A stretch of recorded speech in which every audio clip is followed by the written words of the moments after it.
नहीं, जिसके साथ आपके लिखी है उसी से आपकी शादी होगी। अगर आप किसी और से करने जाएंगे तो कोई ना कोई आकर आकर टांग अड़जा देगा, या फिर जिससे आपका कुछ कार्मिक अकाउंट जुड़ा हुआ है, जिससे आपका चाहे घंटे 2 घंटे के लिए जुड़ा हो या फिर महीने 2 महीने के लिए, कि आप उसकी फ़ोटोज़ देख रहे हैं, बातें कर रहे हैं, और उसके बाद अचानक से कुछ ऐसा हुआ कि रिश्ता टूट गया, तो ये ऑलमोस्ट प्री डिसाइडेड कि आपको, अगर आप कहें कि अपनी कुंडली दिखाओगे, जिसको भी अगर आप कहोगे कि अपनी कुंडली दिखाओगे, अगर आपके पास है, जिसके पास नहीं है वो कहीं अपना पाम दिखाएगा, कहीं भी हाथों के अस्त्रे का दिखाएगा, तो पहला सवाल ये आता है कि क्या ऑलमोस्ट सारी चीज़ें प्री डिसाइडेड है? तो हम क्या कर रहे हैं? हम निमित्त माध्यम है उन सारी चीज़ों को कंप्लीट करने के लिए, क्योंकि जो हमारा शरीर और हमारा पूरे स्ट्रक्चर का एक जो निर्माण हुआ है वो भोगने के लिए हुआ है, कि जो जो इसके जीवन में यात्राएं लिख दी गई है वो ये यात्राएं करेगा। उसके बाद होता है बुद्धि का निर्माण, कि नवीन कार्य भी करेगा। उस नवीन कार्य को आप लोगों के प्रति अपनी भावनाएं कह सकते हैं, कि आप इस संसार में आए हैं, कोई व्यक्ति परेशान आपको दिख गया, ईश्वर ने आपको निमित्त माध्यम वहाँ पर बना दिया, तो आपको हमेशा भावनाएं अच्छी रखने की, ये मेरा कर्तव्य है, मेरा धर्म है, मानवता का धर्म है। ऐसा नहीं है कि आप ईर्ष्या के प्रति अपना हाथ भींच कर बैठ गए, नहीं मुझे तो जाना ही नहीं है, या फिर गए तो बेमन से गए।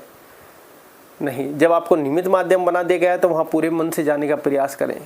क्योंकि ईश्वर ने आपको निमित्त माध्यम बनाया। क्योंकि इस संसार में हर व्यक्ति का निमित्त माध्यम जुड़ा हुआ है, क्योंकि प्रारब्ध उसी से सर्कुलेट कर रहा है। आज आपको जो फैमिली मिली है, माता पिता मिले हैं, भाई मिले हैं, बहन मिले हैं, या फिर XYZ जो मित्र मिले हैं,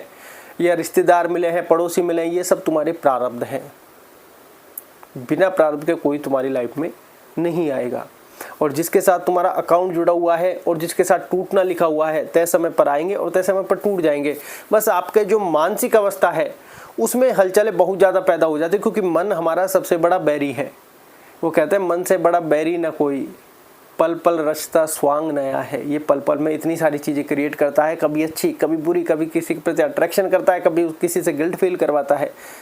यार ये हो गया तो क्या होगा, भविष्य की चिंता। देखो सबको होती है, इसमें कोई दोहराए नहीं है, लेकिन कहीं ना कहीं हमें ये भी समझना होगा कि हमारी लाइफ में जो जो होना है वो लिखा हुआ है, उसके अलावा किंचित मात्र अलग नहीं हो सकता। आपको लगता है कि यार कोई आकर मेरे साथ ऐसा बड़ा हादसा करके जाएगा, मुझे धमकी मिल गई, अगर आपके साथ होना लिखा ही नहीं है तो नहीं होगा। वो कहते हैं ना, तुलसी सोई भरोसे राम के, होनी अनहोनी नहीं हो सकती। जो होना तय हो गया वो टाला नहीं जा सकता, और जो अनहोनी है या फिर कहें कि और जो होनी है वो अनहोनी नहीं हो सकती, और जो अनहोनी है वो होने से रही, कि जो होना ही नहीं है वो नहीं होना, आप चाहे उसमें लाख प्रयास कर लें। अब बहुत सी बार ऐसे में व्यक्ति कहीं के गुमराह हो जाता है, जब व्यक्ति को सफलता नहीं मिलती या फिर वो लाइफ के कठिन फेज में होता है, तो ऐसे में व्यक्ति बड़ी दुविधा में फंस जाता है कि क्या मैं सही डायरेक्शन में हूँ,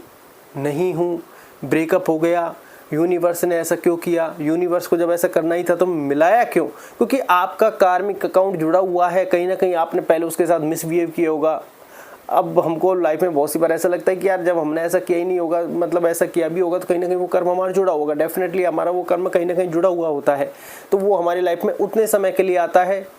उसके साथ हमारे अच्छे बुरे सब प्रकार की कहीं की चीज़ें जुड़ी होती हैं, और फिर वो अचानक से हमारी लाइफ से चला जाता है, चाहे वो अब बिल्कुल ही परमानेंटली लगा लो या फिर कहीं कि उस समय हमारा उससे ब्रेकअप हो जाता है।